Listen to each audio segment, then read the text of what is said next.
Break के बाद एक बार फिर से आप सभी का स्वागत है। बढ़ते हैं अगली खबर की ओर। उत्तर प्रदेश में सियासी उठापटक के बीच उत्तर प्रदेश के मुख्यमंत्री योगी आदित्यनाथ 2 दिवसीय दिल्ली दौरे पर पहुंचे, जहां उन्होंने गृह मंत्री अमित शाह और अध्यक्ष जेपी नड्डा से मुलाकात करेंगे। तो वहीं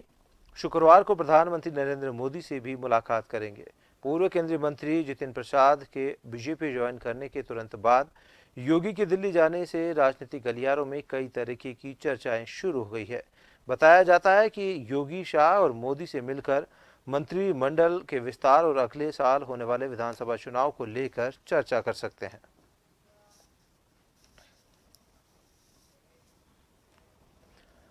और ज्यादा जानकारी के लिए हमारे साथ जन टीवी उत्तर प्रदेश के संपादकीय सलाहकार अरुण मिश्रा जी फोन लाइन पर जुड़ चुके हैं।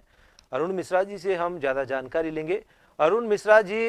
योगी आदित्यनाथ सियासी उठापटक के बाद 2 दिवसीय दौरे पर दिल्ली गए हैं, कई मायने लगाए जा रहे हैं, क्या कुछ खास रहने वाला है? पवन जी, आपने बिल्कुल निश्चित तौर पे बिल्कुल सही कहा है। जो लगातार इधर के घटनाक्रम रहे हैं और अटकलों का बाजार गम रहा है और जिस तरह से प्रतिपक्ष कहें या दूसरे दलों के लोगों को कहें या कुछ पार्टी के लोगों के द्वारा भी भीतर खाने से जिस तरीके की चीजें बाहर निकल के छनकर आ रही थी और केंद्र और प्रदेश के बीच में एक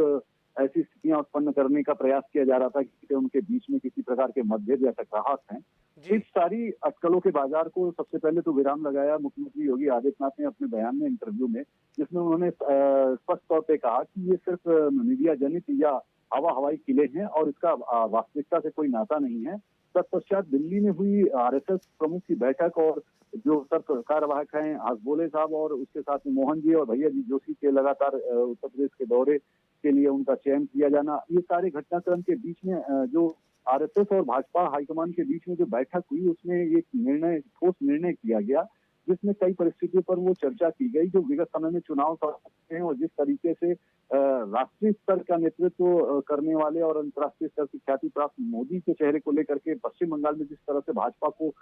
शिकस्त का सामना करना पड़ा और उनके चेहरे को नुकसान पहुंचा, उसको देखते हुए भी चर्चाओं का बाजार गर्म रहा। वहां पे चर्चाएं हुई और सूत्रों से जो ज्ञात हुआ है कि उसके पश्चात लगातार जो अब आने वाले समय में 22 में उत्तर प्रदेश के चुनाव और अन्य 4 राज्यों के चुनाव कुल मिला के जो 5 चुनाव होने हैं, उससे इस बात का निर्धारण किया जाना आवश्यक है कि उसके बाद होने वाले लोकसभा चुनाव के दृष्टिगत मोदी के चेहरे को बचा करके रखने का प्रयास एक तरीके से किया जाने का कभी पर भी विचार किया जा रहा है। और प्रदेश स्तर के चुनाव में तो प्रदेश स्तर के उभार पर नेतृत्व हैं या जो चेहरे हैं उनका चयन करके उसके उनके माध्यम से मुद्दों को तय करके उन पर भी विचार किया जाना है। इन सारी अटकलों और बातों के बीच में जो छनके आ रही थी उसको विराम लगाने के पश्चात अब आज 2 दिवसीय दौरे पर मुख्यमंत्री योगी आदित्यनाथ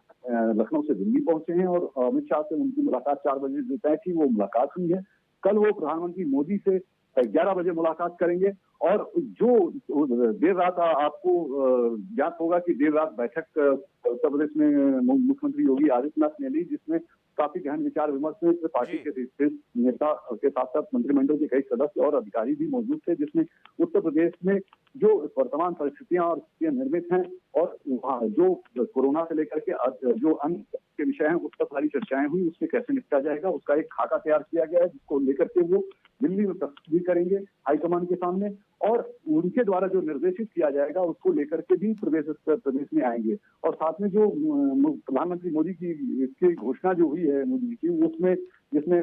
गरीबों को मुफ्त अनाज और फ्री वैक्सीनेशन, उसका कितना दूरगामी प्रभाव मिलेगा उस पर भी चर्चा होनी है। इस तरीके की कई विषय हैं जिस पर वो चर्चाएं वहां पर दिल्ली में बैठक में होनी है। जी पवन जी। धन्यवाद अरुण मिश्रा जी तमाम जानकारी के लिए।